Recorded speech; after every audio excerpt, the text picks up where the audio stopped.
តើអ្នកដឹងទេថានៅពីក្រោយភាពជោគជ័យដ៏មហិមារបស់ប្រធានាធិបតី Donald Trump មានស្ត្រីម្នាក់ដែលជាអ្នកសាងសង់និងជាអ្នកចរចាដ៏ពូកែបំផុតម្នាក់នៅពេលដែលគេនិយាយអំពីគ្រួសាររបស់ Trump មនុស្សភាគច្រើននឹងគិតដល់ Donald Trump ដែលជាប្រធានាធិបតីអាមេរិកប៉ុន្តែក្នុងចំណោមសមាជិកគ្រួសារមានស្ត្រីម្នាក់ដែលទទួលបានការចាប់អារម្មណ៍យ៉ាងខ្លាំងនៅក្នុងពិភពជំនួញម៉ូដនិងនយោបាយនោះគឺអ្នកនាង Ivanka Trump Ivanka មិនត្រឹមតែជាកូនស្រីរបស់មហាសេដ្ឋីប៉ុណ្ណោះទេប៉ុន្តែនាងក៏ជាអ្នកកសាងឈ្មោះផ្ទាល់ខ្លួនតាមរយៈការសិក្សាអាជីវកម្មនិងការចូលរួមក្នុងសេតវិមានថ្ងៃនេះយើងនឹងមកស្គាល់អំពីជីវិតរបស់ Ivanka Trump ចាប់តាំងពីវ័យកុមារភាពការសិក្សាអាជីពជំនួញជីវិតគ្រួសាររហូតទៅដល់តួនាទីធំនៅក្នុងនយោបាយប្រទេសអាមេរិក Ivanka មានឈ្មោះពេញថា Ivana Maria Trump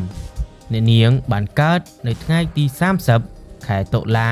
ឆ្នាំ1981នៅទីក្រុង New York សហរដ្ឋអាមេរិក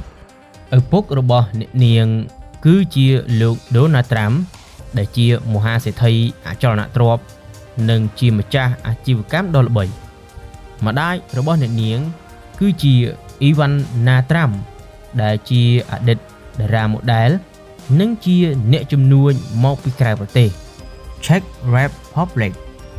Ivanka មានបងប្អូន2នាក់គឺ Donald Trump Jr. និង Eric Trump ពួកគេទាំងអស់គ្នាត្រូវបានចិញ្ចឹមនៅក្នុងជីវិតដ៏ប្រណិតនៅ Manhattan ប៉ុន្តែជីវិតរបស់ Ivanka មិនត្រឹមតែស្រួលនោះឡើយនៅឆ្នាំ1992ពេលដែលនាងមានអាយុត្រឹមតែ10ឆ្នាំឪពុកម្ដាយរបស់នាងបានលាសលែងគ្នាព័ត៌មាននេះបានក្លាយទៅជាព័ត៌មានធំនៅក្នុងសារព័ត៌មានអាមេរិកទោះបីជាយ៉ាងណា Ivanka ក៏នៅតែផ្ដោតលើការសិក្សានិងអនាគតរបស់ខ្លួន Ivanka បានសិក្សានៅ Chapin School មុនពេលដែលបន្តទៅ Georgetown University ហើយបានបញ្ចប់ការសិក្សានៅ University of Pennsylvania ក្នុងមុខវិជ្ជាសេដ្ឋកិច្ច University of Pennsylvania គឺជាសាកលវិទ្យាល័យដ៏ល្បីមួយដែលឪពុករបស់អ្នកនាងលោក Donald Trump ក៏ធ្លាប់បានរៀននៅទីនោះផងដែរនៅវ័យក្មេង Ivanka បានចាប់ផ្ដើមធ្វើជាតារាម៉ូដែលនាងបានបង្ហាញខ្លួននៅលើទស្សនាវដ្តីម៉ូដជាច្រើននិងដើរបង្ហាញម៉ូដឲ្យម៉ាកល្បីៗប៉ុន្តែខុសពីតារាម៉ូដែលជាច្រើន Ivanka មិនចង់ឈប់ត្រឹមវិស័យម៉ូដនោះទេនាងក៏ចង់ក្លាយទៅជាស្ត្រីជំនួញដូចជាឪពុករបស់នាងដែរអាជីពជំនួញ Trump Tower និងក្រុមហ៊ុន Trump Organization បន្ទាប់ពីបញ្ចប់ការសិក្សា Ivanka បានចូលទៅធ្វើការនៅ Trump Organization នាងមានតួនាទីសំខាន់នៅក្នុងគម្រោងអចលនទ្រព្យនិងសណ្ឋាគារជាច្រើន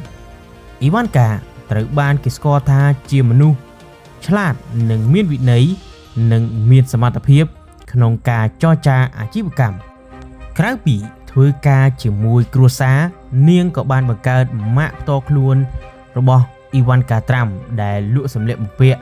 ស្បែកជើងគ្រឿងអលង្ការនិងផលិតផលម៉ូដសម្រាប់ស្ត្រីម៉ាករបស់នាងធ្លាប់ទទួលបានភាពជោគជ័យយ៉ាងខ្លាំងជាពិសេសនៅក្នុងចំណោមស្ត្រីធ្វើការក្នុងពេលដូចគ្នា Ivanka ក៏ត្រូវបានបង្ហាញខ្លួននៅក្នុងកម្មវិធីទូរទស្សន៍ The Apprentice ជាមួយនឹងឪពុករបស់នាងកម្មវិធីនេះគឺធ្វើឲ្យមនុស្សជាច្រើនស្គាល់ Ivanka កាន់តែច្បាស់និងមើលឃើញថានាងមិនមែនគ្រាន់តែជាកូនស្រីអ្នកមាននោះទេប៉ុន្តែ ជាស្ត្រីជំនួញដែលមានទេពកោសល្យនៅឆ្នាំ2009 អ៊ីវ៉ាន់កាត្រាំបានរៀបការជាមួយនឹង Jared Kushner ដែលជាអ្នកជំនួញនិងជាម្ចាស់កាសែតអាមេរិកមុនពេលរៀបការអ៊ីវ៉ាន់កាបានប្ដូរសាសនាទៅជាសាសនាយូដាដើម្បីស្របតាមគ្រួសាររបស់ស្វាមីបច្ចុប្បន្នពួកគេមានកូនចំនួន3នាក់ហើយតែងតែបង្ហាញខ្លួននឹងរូបភាពគ្រួសារដ៏កក់ក្ដៅនៅលើបណ្ដាញសង្គមទោះបីជាមានការមមាញឹកអ៊ីវ៉ាន់កាតែងនិយាយថាគ្រួសារគឺជារឿងសំខាន់បំផុតនៅក្នុងជីវិតរបស់នាងនៅក្នុងឆ្នាំ2016គឺជាឆ្នាំដែលផ្លាស់ប្ដូរធំមួយក្នុងជីវិតរបស់អ៊ីវ៉ាន់កាត្រាំនៅពេលដែលដូណាល់ត្រាំបានចូលរួមប្រកួតប្រជែងយកតំណែងប្រធានាធិបតីអ៊ីវ៉ាន់កាបានក្លាយទៅជាមនុស្សសំខាន់ក្នុងយុទ្ធនាការនាងបានថ្លែងសន្ទរកថាជាច្រើននិងជួយបង្កើនរូបភាពរបស់ត្រាំឲ្យកាន់តែទាក់ទាញបន្ទាប់ពីដូណាល់ត្រាំបានឈ្នះក្នុងការបោះឆ្នោតអ៊ីវ៉ាន់កានិងស្វាមី Jared Kushner បានផ្លាស់ទៅរស់នៅរដ្ឋ Washington ហើយក៏បានធ្វើការនៅសេតវិមានអ៊ីវ៉ាន់កាមានតួនាទីជា Senior Advisor to the President ហើយនាងក៏ផ្ដោតលើបញ្ហាជាច្រើនដូចជាការងារសម្រាប់ស្ត្រីការងារអប់រំការងារបណ្ដុះបណ្ដាលជំនាញការងារ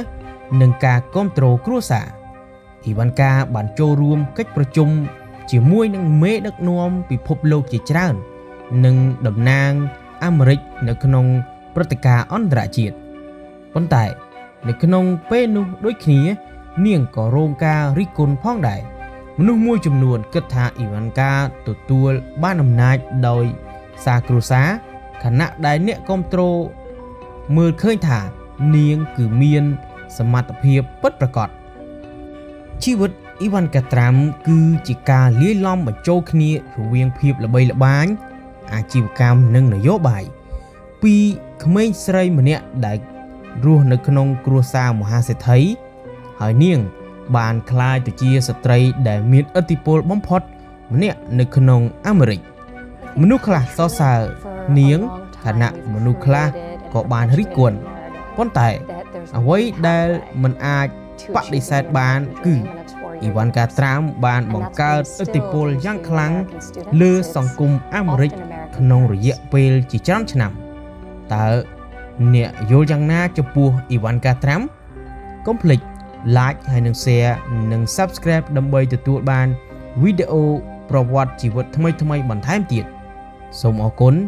សម្រាប់ការទស្សនា